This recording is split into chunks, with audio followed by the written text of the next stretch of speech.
Merhaba, bu videoda Hollanda ve Almanya'yı karşılaştıracağız. Bisiklet yolları ve kuralları, ev tarzları, yolları, gezi yerleri ve genel sorunlarını, maddi gelirini ve maddi giderini, insanları ve kültürleri, en sonunda ev kiraları ve iş fırsatlarını. Videoya başlamadan önce şunu söylemem gerekiyor. Öncelikle bunlar bazılarına göre sorun olabilir, bazılarına göre sorun olmayabilir. Bu yüzden bu söylediklerim kendinize göre iyi ya da kötü olarak değerlendirirseniz daha iyi olur, daha sağlıklı olur sizin için. Sonuçta bazıları için iyi olan şeyler bazıları için kötü olabiliyor. O yüzden bu iyidir ya da bu kötüdür diye söylemiyorum. Ve özellikle bildiğim kadarıyla söyleyeceğim ve tecrübe ettiğim kadarını konuşacağım. En azından gelmeden önce sizin için de güzel bir bilgilendirici olur. İlk geldiğinizde tabii ki de kiralar önemli. İlk geldiğimiz zaman barınma ihtiyacını karşılamamız gerekiyor. İki ülkenin de kira düzeni birbirlerine benziyor. Sadece ev tarzları ve fiyatları değişiyor. Hollanda'da bir kiraya çıkacağınız zaman 1500 eurolara kadar buluyor alt fiyatları. Üst fiyatlarında zaten sınır yok. Oda kiraları ise Hollanda'da 500 eurodan başlıyor.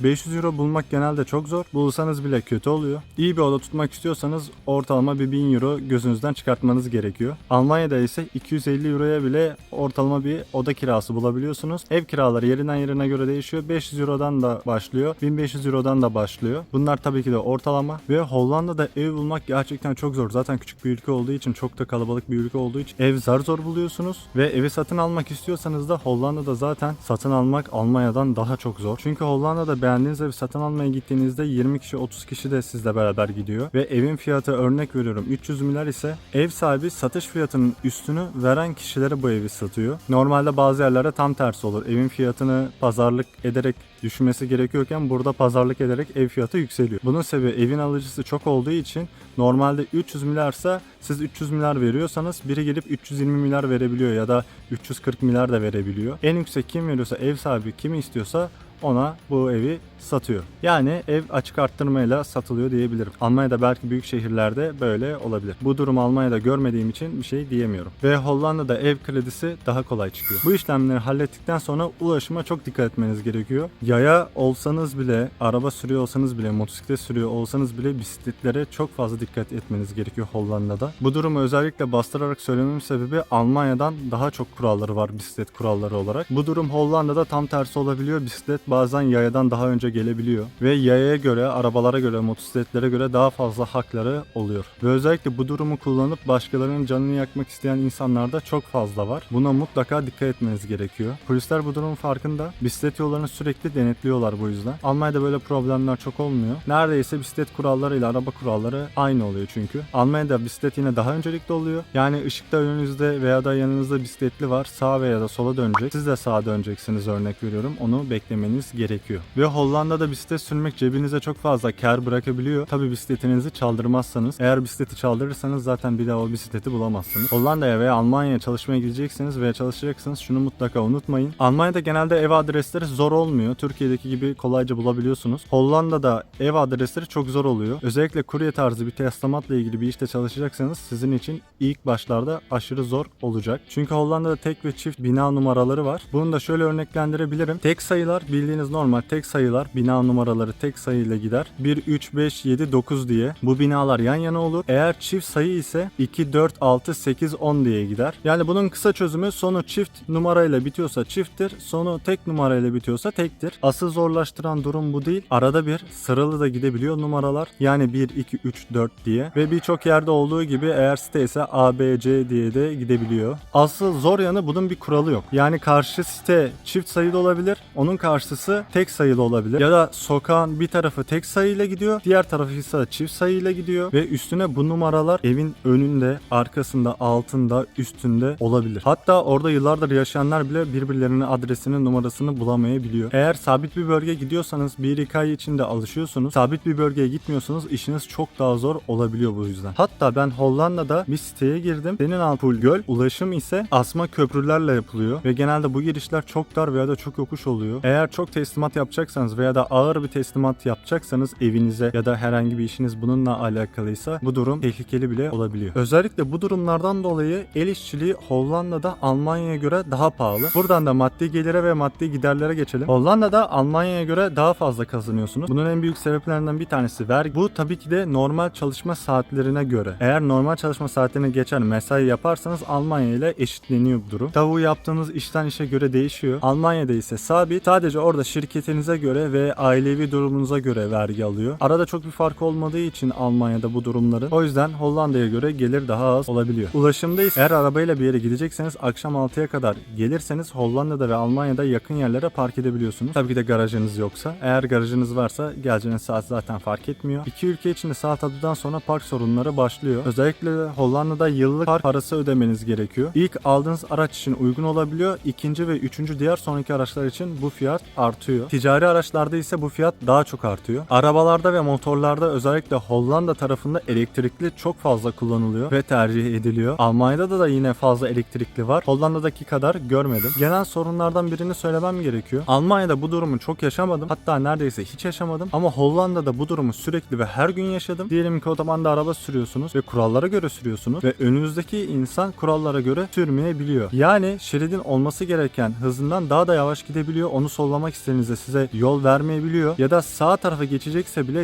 yolun bitimine kadar yavaş yavaş gidiyor. Sağ taraftaki araçla aynı hızda. Yol bitiminde sağ tarafa geçiyor ve sizin geçememenizi sağlıyor. Bunu Hollanda'da çok fazla yapıyorlar. Sırf bu yüzden her gün kaza görebilirsiniz. Özellikle küçük araçlar büyük araçlara çok fazla yapıyor. Ya da normal çevre yolundan gittiğinizde bile normal hızlardan daha yavaş giden bir araç varsa onu güzelce sollamak istediğinizde tam solladığınızda size yol vermiyor. O da gaza basıyor. Geçmenize izin vermiyor.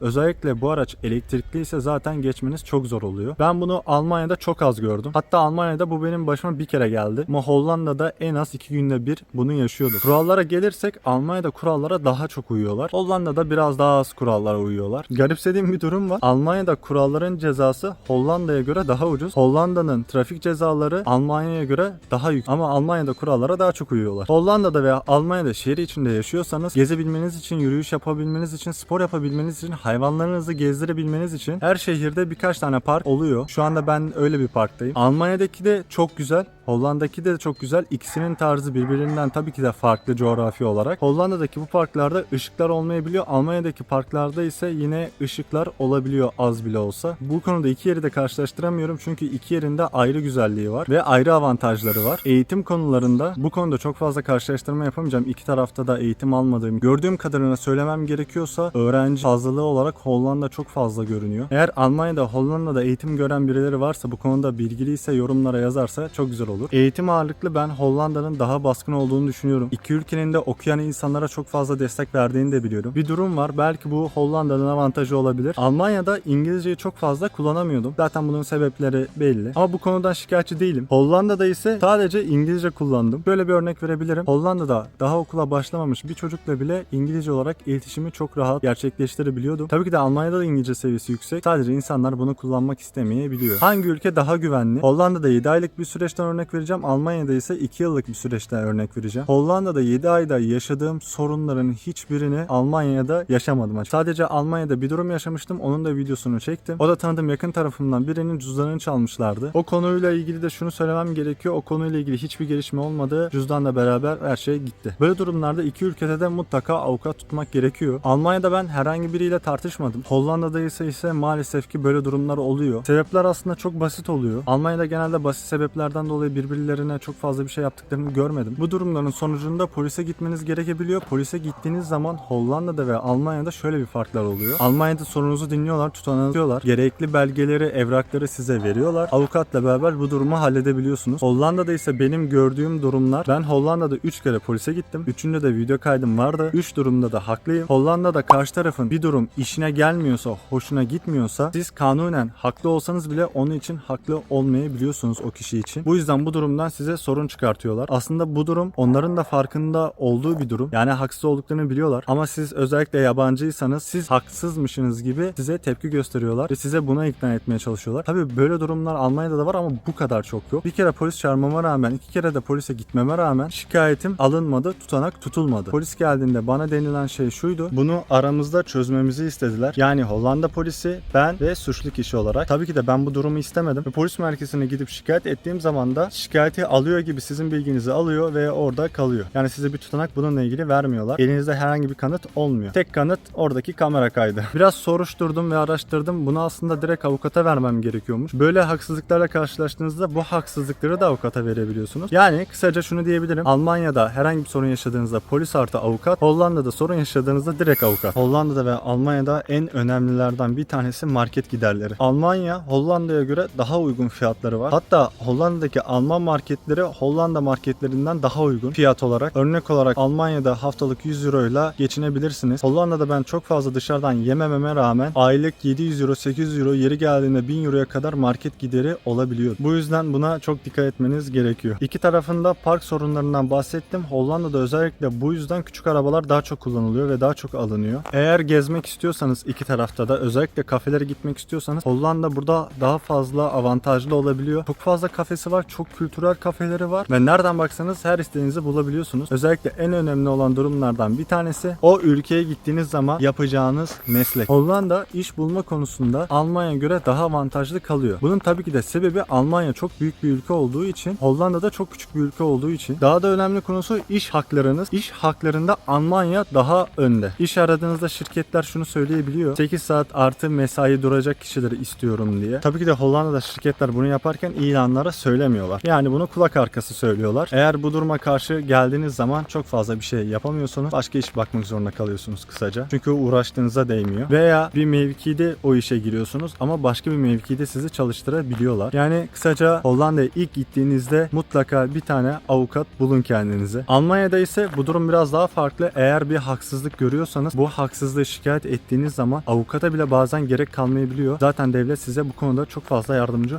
oluyor. Alacağınız varsa da içeriden bunu mutlaka alıyorsunuz zaten. Bu her konu için geçerli Almanya'da. Yani fazla bir saat çalıştırdığında da geçerli. Farklı bir mevkide sizi çalıştıracaksa da bu durumda da geçerli. Yani bu durum Almanya'da işveren ve işçi yazılı olarak anlaştığında herhangi bir sorun olmuyor. Genelde böyle yapıyorlar ama böyle yapmayanlar da çok fazla var. Maddi kazanç olarak söylemem gerekiyorsa Hollanda, normal kazanç ve kafa rahatlığı olarak söylemem gerekiyorsa tabii ki de Almanya. Tabii ben bu paylaştığım şeyleri görerek, tecrübe ederek öğrendim. İki ülkenin diline de bakarsak birazcık benziyorlar. Almanca biraz daha zor. Almancanın dil kuralları daha katı. Tabii ki de bu konuyu profesyonellerden yardım almanızı tavsiye ederim. Bir kursa gitmenizi tavsiye ederim. Yani mutlaka her iki ülkeyi de görmeniz gerekiyor. Hangisine giderseniz gidin zaten yan yanalar. Mutlaka ziyarete diğer ülkeye gitmeniz gerekecektir. Ya da gitmek isteyeceksinizdir. Bunun sebeplerinden bir tanesi etkinlikler ve ulaşımın kolay olması. Ve şunu da söylemem gerekiyor. Banka konusu. Gittiğinizde illa bir bankadan hesap açacaksınız. Hollanda'da bütün ATM'ler ortak. Ve bazı yerlerde bankanın kendi şubesini bulmak zor oluyor ve her şeyi online olarak halletmeniz gerekiyor. Almanya'da böyle olmuyor. Her şehirde bazen aynı şubeden 2 tane bile olabiliyor. Unuttuğum bir şey daha var.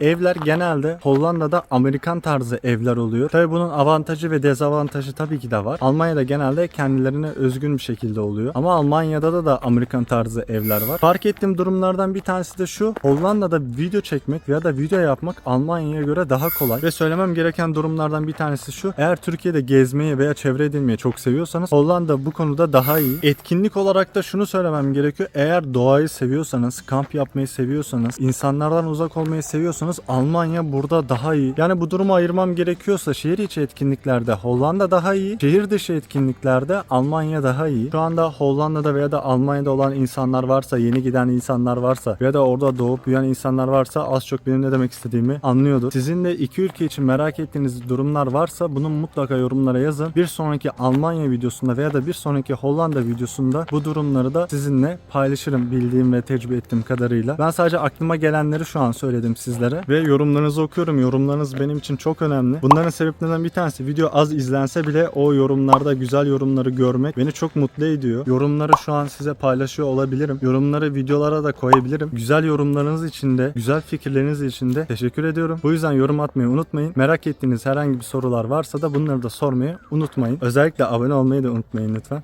Ve sizinle iletişim kurmak benim hoşuma gidiyor. Şu an çok fazla izlenmiyorum. Belki 50 izleniyorum. Belki 100 izleniyorum. Ama yine de bir iki tane bile yorum olsa bu beni çok fazla mutlu ediyor. Umarım daha fazla da izlendiğim zamanlar da olur. Ve videolarımı görmesini istediğiniz kişilere de paylaşırsanız, abone olup beğenirseniz de benim için de çok güzel olur. Ve verdiğim bu bilgiler başka insanlara da yardımcı olabilir. O yerlere gitmeyip bir şeyler öğrenmek yani insanlar için de veya gitmek isteyen insanlar için de güzelce bilgilenebiliyorlar böylelikle. Bayanlar ve ve baylar, bu videoda bu kadarlık olsun. Abone değilseniz abone olmayı unutmayın lütfen. Videoyu beğendiyseniz beğenmeyi unutmayın. Başka videolarda görüşmek üzere. Kendinize dikkat edin ve sağlıcakla kalın. Bay bay.